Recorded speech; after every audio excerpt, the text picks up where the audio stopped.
तर फ्रेंड ह्या व्हिडिओमध्ये आपण डिस्कस करणार आहे निफ्टी बँक निफ्टी आउटलुक सोबतच इंटरडेमध्ये कशाप्रकारे आपण ट्रेड प्लॅन करू शकतो. उद्या निफ्टीची एक्सपायरी आहे, वीकली एक्सपायरी. तर आपण कशाप्रकारे ट्रेड प्लॅन केलं पाहिजे, जसं आपण काल एक्सपेक्ट केलं होतं की मार्केटमध्ये निफ्टीमध्ये आज एक इनसाइड कॅन्डल तयार होऊ शकते आणि ॲज ऑफ नाऊ जर का तुम्ही बघायला गेला तर सिमिलरली आज एक इनसाइड कॅन्डल तयार झालेलं आहे. इंटरेस्टिंग आहे की त्याच्यामध्ये ते डोजी होईल एक्सपेक्ट केलं नव्हतं, बट इनसाइड कॅन्डल बनेल आणि इनसाइड कॅन्डल जर का बनत असेल तर मार्केट साईडवे जाऊ शकतं. हेचं पण आपण एक्सपेक्टेशन कालच्या व्हिडिओमध्ये केलं होतं.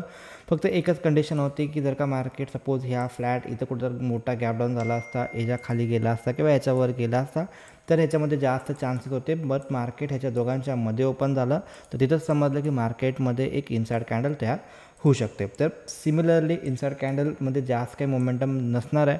बिंदास जर का तुम्ही बँक निफ्टी बघितला असाल तर बँक निफ्टीमध्ये एक चांगली मोमेंटम आली होती आणि जे आपण काल एक्सपेक्ट केलं होतं की बँक निफ्टीमध्ये इथंपर्यंत फॉल येऊ शकतो. जसं की आपण बघायला गेलो, सपोज बँक निफ्टी जर का आपण बघायला गेलो तर आपण काल क्लिअर कट सिनारिओ चेकआउट केला होता की ज्यावेळी पण ही रेंज मार्केट ज्यावेळी पण एनी डायरेक्शन ब्रेक करणार ते डायरेक्शन मार्केट कंटिन्यू करू शकते. आणि सिमिलरली इथून जर का आपण बघायला गेलो तर ही मुवमेंट इथं कंप्लीट झालेली आहे. ओके, आणि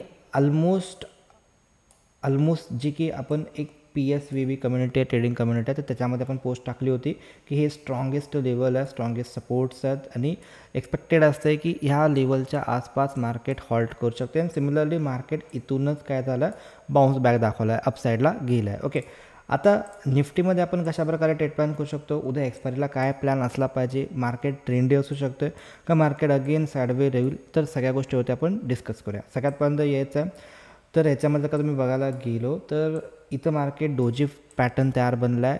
इंटरेस्टिंग राहते, ज्यावेळी पण डोजी सिनारिओ राहील प्लस इनसाइड कॅन्डल तयार राहील तर व्हेरी हाय प्रोबॅबिलिटी आहे की इनसाइड कॅन्डल सपोज जर का हाय ब्रेक केला, सस्टेन राहिला, व्हेरी हाय प्रोबॅबिलिटी आहे की मार्केट अपसाईड कंटिन्यू करू शकतं. लो ब्रेक केला, लो सस्टेन केला, very high probability market downside continue करू शकते. तर दोन्हीपैकी एक साईडला मार्केटला जाणं गरजेचं आहे. एक्सपायरीला मार्केटमध्ये प्रीमियममध्ये चांगली मोमेंटम बघायला भेटते आणि RVI जो होता तो पण जास्त होता, तर त्याच्यामुळे याच्यामध्ये मोमेंटम जास्त असू शकतं प्रीमियममध्ये. आता सपोज जर का मार्केट फ्लॅट ओपन राहिला किंवा मार्केट आजचा हाय आजचा लो त्याच्यामध्ये कुठं पण ओपन राहिलं तर चान्सेस व्हेरी हाय की थोडंसं मार्केट अजून पण रेनबोर्ड जाऊ शकते, साईडवे जाऊ शकते.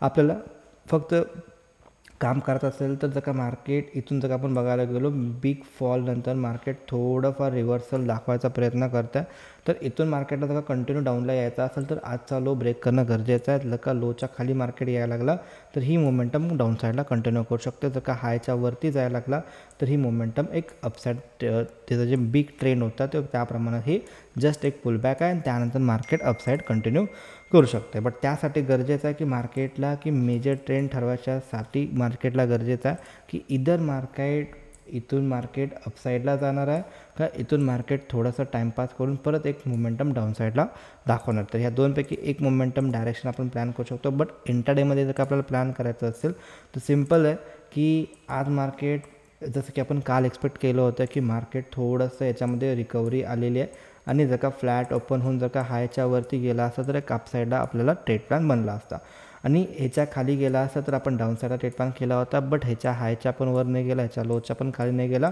मार्केट साईडवे राहून बसला. ओके, तर उद्याच्याला काय प्लॅन करायचं आपल्याला, तर इथून जर का आपण चेकआउट करायला गेलो तर इथे एक आपल्याला ट्रेंड लाईन बघायला भेटते जी की जस्ट लाईक असं काहीतरी याच्यामध्ये ट्रेंड लाईन येत आहे. आणि याच्यामध्ये जर का आपण बघायला गेलो अप्पर साईडला जर का मार्केटला जायचं असेल तर मार्केट थोडासा टाईमपास करू शकते. मार्केट फ्लॅट ओपन व्हायला पाहिजे किंवा लिटिल बिट गॅपअप याच्यामध्ये ओपन झाला, मार्केट कन्सॉल्टेशन केला आणि हा जो एरिया यायला लागला आहे ऑलमोस्ट 24,600 हा जो एरिया यायला आहे, जर का मार्केट याच्यावरती जर का इथं कन्सॉल्टेशन करून जर का 24,600च्या वरती ब्रेक करण्यात सस्टेन राहिला तर कदाचित शॉर्ट कव्हरिंग पण एक्सपेक्टेड आहे. उद्याच्याला एक्सपायरी आहे आणि मार्केट एक्सपायरीच्या आधी थोडंसं साईडवे गेलं ही एक चांगली गोष्ट असते जनरली, कारण की प्रीमियममध्ये थोडंसं ह्याच्यामध्ये डीके बघायला भेटलेला असतो. त्यानंतर जर का आपण इथं बघायला गेलो तर जस्ट लाईक दिस असं काहीतरी याच्यामध्ये पॅटर्न तयार व्हायला लागला आहे आणि आपल्याला प्लॅन करायचा आहे जर का मार्केट 24,600च्या वर जर का सस्टेन व्हायला लागला तर आपण एक अपसाईडचा ट्रेड प्लॅन याच्यामध्ये क्रिएट करू शकतो. ओके, सपोज जर का इन केस एनी रिझन जर का मार्केट फ्लॅट ओपन व्हायच्याऐवजी जर का गॅपडाऊन मार्केट ओपन झाला आणि सपोज जर का मोठा गॅपडाऊन ओपन झाला आणि इथून जर का पहिले 15 मिनिट किंवा पहिला 1 आवर जर का मार्केट रिव्हर्सल नाही दाखवला मार्केट पॉज झाला आणि जर का मार्केट डाऊन साईडला यायला लागला तर चेक करायचं आहे की मार्केट ही जी लेवल आहे 24,100चा ही लेवल मार्केट ब्रेक करायला सस्टेन करते काय, कारण की जर का मार्केट डाऊन साईडला यायला लागला, गॅप डाऊन ओपन झाला, is a negative sign to market go down side. But जर का मार्केट निगेटिव्ह ओपन होऊन जर का निगेटिव्ह साईडला जायला लागला तर ते जास्त निगेटिव्ह असते. बट निगेटिव्ह ओपन होऊन जर का रिव्हर्स झाला तर थोडंफार त्याच्यामध्ये होप्स असतात की मार्केट कदाचित सेलरला ट्रॅप करून मार्केट बाईंग साईडला जाऊ शकते. किंवा जर का मार्केट मोठा गॅप अप ओपन झाला आणि जर का सस्टेन होऊन जर का अपसाईडला गेला इज अ पॉझिटिव्ह साईन. जर का मार्केट मोठा गॅप अप ओपन होऊन जर का डायरेक्टली रिव्हर्स आला is a negative sign. Okay, तर हे सिनारिओ राहते जास्त मोठे गॅप अप किंवा गॅप डाऊन झाले तर. आता याच्यामध्ये काय आहे की सपोज जर का मार्केट फ्लॅट ओपन राहिला आणि कन्सॉल्टेशन केला मल्टिपल टाईम आणि जर का आजचा लो जर का त्यानं ब्रेकडाऊन दाखवला तर आपण कदाचित डाऊन साईडला एक स्कॅल्प बनवू शकतो. आणि जर का मार्केटला अपसाईडला ट्रेड करायचं असेल तर तुमच्यासाठी हे वेट करायला पाहिजे हे लेवल, बिकॉज जर का आपण इथून बघायला गेलो तर कदाचित एजावरती जाईल पण इथं त्याला एक प्रोबॅबिलिटी रेजिस्टन्स होऊ शकतो. तर सिम्पल आहे, वेट 24,600च्या वरती जर का याच्यामध्ये चांगले ग्रीन कॅन्डल बघायला भेटले देन ह्याच्यामध्ये आपण अपसाईडचा ट्रेड प्लॅन करू शकतो. जर का ह्याच्या खाली जर का बघायला भेटलो तर ह्याच्यामध्ये आपण डाऊन साईडचा ट्रेड प्लॅन करू शकतो. जर का करंटली जर का आपण PCR जर का आपण चेकआउट करायला गेलो तर सिम्पल की ह्याच्यामध्ये जर का आपण बघायला गेलो थोडासा PCR निफ्टीचा जो याला हा 0.76 आहे, बट हे चेंज होत राहते. बट थोडंसं सिनारिओ रेंजबाउंड दाखवते करंट कंडिशनप्रमाणे, जास्त पण पॉझिटिव्ह नाही आहे. बट तरी पण सपोज जर का होप्स आहेत की जर का मार्केटनं 24,600चं लेवल ब्रेक केलं तर शॉर्ट कव्हरिंगची अपेक्षा, किंवा जर का मार्केटला डाऊन साईडला जायचं असेल तर पॉज किंवा फ्लॅट किंवा डाऊन साईडला ओपन होऊन जर काही लो ब्रेक केले तर लिटल बिट स्कॅल्प ह्याच्यामध्ये भेटू शकतो टुवर्ड्स हे जे लोज आहे इथंपर्यंतचा. ओके, बिग मोमेंटम एका ठिकाणी होऊ शकते. जर का 24,600च्या वर जायला लागला तर ह्याच्यावरती किंवा 24,100च्या खाली, ह्याच्या खाली आपल्याला बिग मोमेंटम प्लॅन करू शकतो. बट ह्याच्यामध्ये जोपर्यंत मार्केट आहे तोपर्यंत आपण साईडवे किंवा थोडंसं स्कॅल्पिंगसाठी प्लॅन करू शकतो. होप व्हिडिओ जर का तुम्हाला कुठं पण आवडला असेल तर डेफिनेटली लाईक करत जावा. ओके, तर त्याच्यावरून थोडंसं यूट्यूब अल्गोरिथमला समजतं की कंटेंटमध्ये थोडंसं पोटेन्शियल आहे. आता आपण येऊया बँक निफ्टीवरती. जर का आपण बँक निफ्टीला ऑब्झर्व करायला गेलो जसं आपण प्रिव्हियस टाईम डिस्कस पण केला आहे की multiple time market range bound झालं आहे, त्यानंतरनं डायरेक्शन आलं की चांगली मोमेंटम मिळेल. आज तुम्ही जर का प्रीमियम बघायला गेला बँक निफ्टीचे तर भरपूर हाय RIV होता आणि त्याच्यामध्ये व्होलॅटिलिटी पण जास्त होती, प्रीमियम फास्ट फिरत होते आणि त्याच्या मागचं कारण तेच आहे. त्याच्या आधी मी तुम्हाला टेलिग्रामला टाकलं आहे सगळ्या गोष्टी, तर तिथे तुम्ही अपडेट चेकआउट करू शकता टेलिग्रामवरती. ओके, आता सपोज जर काही चेकआउट करायला गेलो तर इथे एक ब्रेकडाऊन आला आहे. रिट्रेससाठी कदाचित मार्केट इथं पॉज घेऊ शकते आणि मग लोज तोडू शकते किंवा मार्केट रिव्हर्सल दाखवू शकते आणि रिट्रेसमेंटच्या आसपास मार्केट कन्सॉल्टेशन करून थोडंसं डाऊन साईडला एक्सपेक्टेशन राहू शकतील. जर का मार्केट खरंच ब्रेकडाऊन दाखवला असेल तर रिट्रेस करून डाऊन साईडचं एक अपेक्षा असते किंवा पॉज करून डाऊन साईडला किंवा डायरेक्टली डाऊन साईडला जाऊ शकते. एकच कंडिशनला मार्केट ट्रॅप करू शकते. जर का मार्केट सपोज हे जे लेवल आहे म्हणजे ऑलमोस्ट 52,700-800च्या आसपासचं ह्याच्यावरती जर का ग्रीन कॅन्डलचा डेली ग्रीन कॅन्डलचा क्लोज आला तर डेफिनेटली हे जे सेलिंग आहे हे जस्ट रिट्रेसमेंट होतं. इथं जर का आपण बघायला गेलो तर इथं मार्केटनं हा ब्रेकआउट दाखवला. आता मार्केट डाऊन साईडला यायला आहे, ऑलमोस्ट फर्स्ट टाईमला मार्केट डाऊन साईडला यायला आहे. इन केस जर का मार्केट फ्लॅट किंवा गॅप डाऊन ओपन होऊन जर का डाऊन साईडला आला तर त्यासाठी हे स्ट्रॉंगेस्ट लेवल आहे जिथं मार्केट रिव्हर्सल प्लॅन करू शकतो, जो की 50,000चं लेवल आहे. काल आपण डिस्कस केलं होतं की जर का मार्केटनं हे लेवल डाऊन साईडला म्हणजे फ्लॅट किंवा गॅप डाऊन ओपन होऊन जर का मार्केटनं लो तोडला तर 51,000पर्यंत आपलं टार्गेट प्लॅन होतं, तिथं पण मार्केट आलं आहे आणि थोडंसं खाली जाऊन रिव्हर्सल दाखवलं. याचा अर्थ सिम्पल आहे की मार्केटनं हे जे लेवल प्रिव्हियस ब्रेकआउट दाखवले होते इथं आता मार्केट थोडंसं रिट्रेसमेंट प्लॅन करतं आहे.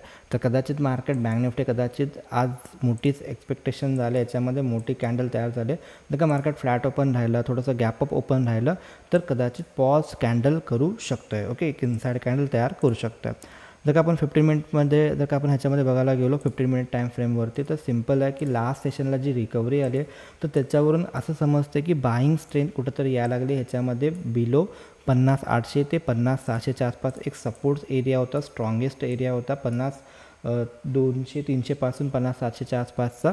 आणि जर का मार्केट इथून जर का आपण बघायला गेलो तर हे जे फॉल आहे हा फॉल पण कसा यायला लागला आहे की फॉल येतोय रिकव्हरी येते, फॉल येतोय रिकव्हरी येते. ओके, कंटिन्युअस फॉल नाही आहे. जनरली फॉल पॅनिक सेलिंग जर काय यायचं असेल तर पॅनिक सेलिंग ही व्हर्टिकल असते, धबधबा कसं पडतो सरळ पडतो तसं व्हर्टिकल पॅनिक सेलिंग असते. तर हा जो फॉल यायला लागला हा फॉल असं यायला लागला आहे. ओके, जस्ट रिव्हर्सल फॉल यायला लागला आहे. तर 1-2 सेकंद आहे, 2 पोझिशन टाईम आहे त्याच्यामध्ये कशाप्रकारे आपण प्लॅन करू शकतो. सपोज जर का मार्केट फ्लॅट ओपन राहिला किंवा मार्केट गॅप डाऊन ओपन राहिला, दोन्ही कंडिशनला मार्केट थोडंसं जर का इथं हॉल्ट केला आणि एक रेंज तयार केला आणि त्यानंतरनं रेंज सपोज अपसाईडला ब्रेक केला तर याच्यामध्ये एक अपसाईडचा ट्रेड प्लॅन करू शकतो. जर का मार्केट लोअर साईड ब्रेक केला तर लोअर साईड येऊ शकतं आहे, बट एक गोष्ट लक्षात ठेवा की हे जे 2 लेवल आहेत हे व्हेरी स्ट्रॉंग लेवल आहेत आणि ह्या लेवलच्या आसपास जर का तुम्हाला कुठं पण पॉझिटिव्ह प्राईस ॲक्शन जर का दिसला तर आपण याच्यामध्ये रिव्हर्सचा ट्रेड प्लॅन करू शकतो.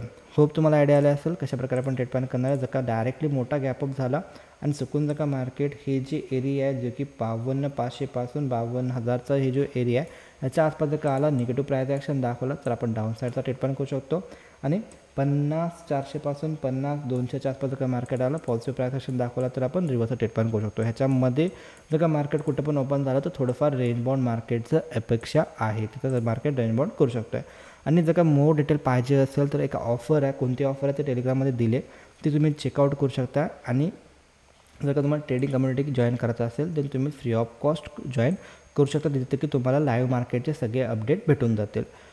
होप तुम्हाला व्हिडिओ आवडला असेल. भेटू आपण नेक्स्ट व्हिडिओमध्ये. तोपर्यंत जय हिंद, जय महाराष्ट्र.